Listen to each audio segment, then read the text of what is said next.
Good day everyone, I'm Alessandra V. Catamora and today I'm going to discuss the assessment for linguistically diverse students. So now let's proceed to the learning objectives. At the end of the lesson, the students will be able to explain the importance of designing fair and culturally responsive assessment for linguistically diverse learners. The students will be able to identify strategies to make assessment tasks more accessible, such as using visuals, simplified language, and clear rubrics. The students will be able to create an assessment task that accurately measures content understanding while supporting the language needs of diverse students. So now let's discuss what is assessment for linguistically diverse students. This type of assessment refers to approaches tailored to students whose primary language, dialect, or cultural background differs from the dominant language of instruction. The goal is to ensure assessments are fair, valid, and effective by accommodating linguistic diversity. Now let's proceed to the language focus. The Ilonggo people, also known as Hiligaynon, originate from the island of Panay, specifically in the province of Iloilo in the Western Visayas region of the Philippines. The term Ilonggo itself comes from the Ilong-Ilong, which is the old name for Iloilo City. Now, let's find out, why is it important to have an assessment for linguistically diverse students? First, because teachers can design lessons that cater to the diverse needs of their students, ensuring everyone stays engaged and on track. Assessment for learning involves using evaluations to understand what students need. It allows teachers to adjust their teaching methods or classroom activities accordingly. So, this type of assessment is formative because it aims to uncover any gaps in students' learning experiences. And now let's dive into the several types of assessment useful for linguistically diverse students. First, we have pre-assessment. Pre-assessment is carried out before starting a new lesson or unit to identify students' existing knowledge, abilities, and interest. Second, we have formative assessments.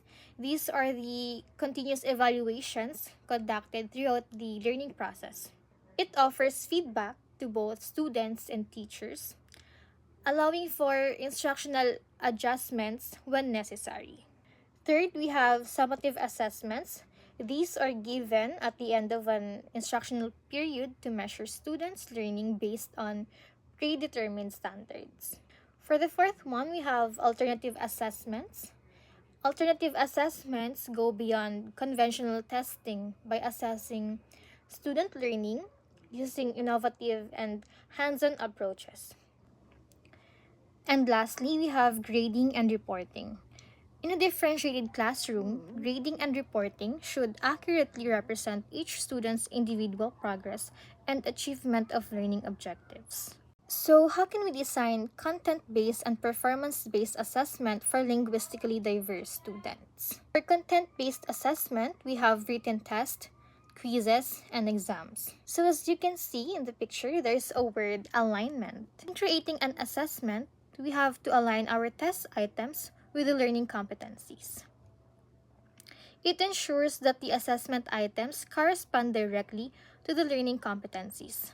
So here, as shown in the picture in the Matatag curriculum, we have to ensure that each item should specifically evaluate what the student is expected to achieve according to the competencies. In creating a content-based assessment, we have to avoid complex vocabulary and idiomatic expressions.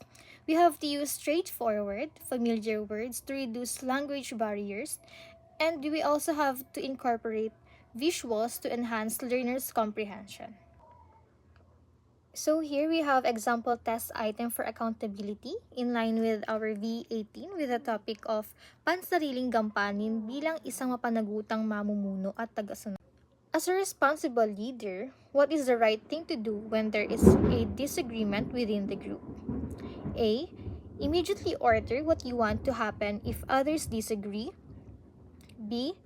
Listen to others' opinions and find a solution that benefits everyone. C. Let the members argue with the problem is resolved. D. Ignore the problem and continue with the plan without discussing it. So the correct answer for this example test item is B, which is listen to others' opinions and find a solution that benefits everyone. Let's dive into the performance-based assessments, and these are the projects, role plays, and portfolios. Use authentic real-world tasks, where it designs tasks that relate to students' experiences and backgrounds, making it easier for them to engage meaningfully. Second, we have provide clear instructions and criteria. It uses example or simple direct instructions and share rubrics or checklists to help students understand expectations. So lastly, we have sample performance task for taking accountability, which is role playing, where the students portray a person taking accountability from her or his actions. To end this topic, incorporating a combination of content-based and performance-based activities enhanced with visuals, simplified language, and clear evaluation criteria enables students to genuinely show what they have learned. And assessment of linguistically diverse learners should not only gauge their knowledge but also serve as a way to cultivate important values like empathy, responsibility, respect, and cooperation. Evaluating students from diverse linguistic backgrounds demands clear, fair, and culturally appropriate methods when designing assessments for grade 9 Ilonggo learners in the topic Pansariling Gampanin bilang isang mapanagutang pamumuno at tagasunod. It's important to ensure a balance between testing their understanding and making the language accessible.